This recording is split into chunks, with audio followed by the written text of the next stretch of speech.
ओडिशा बाहर सर्वभारतीय स्तर में भद्रक श्रीराम महायज्ञ समितिर विशेष परिचय सृष्टि होती।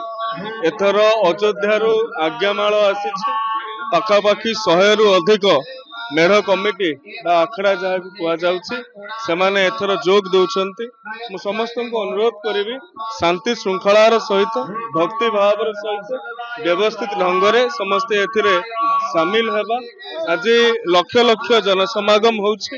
उपमुख्यमंत्री निजे आसिक पहुंची तेणु ये एक भद्रक जिले में आध्यात्मिक चेतना को अभ्युदय करवा राष्ट्रवादर वार्ता नहीं कि राम प्रेमर कथा नहीं कि आमे जो सामिल होउछंती समस्त को यही अवसर में मोर विशेष शुभेच्छा और शुभकामना ज्ञापन कर।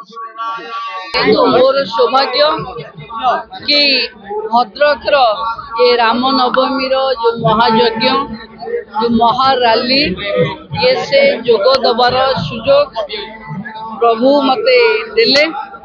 मु आज समस्तंकर ये सनातन धर्म भाईचारा समस्त को प्रभु श्रीराम आमर उत्तरोत्तर उन्नति करंतु समस्ते सुख और समृद्धि रे रुहंतु राज्यवासी कल्याण कामना करूँ।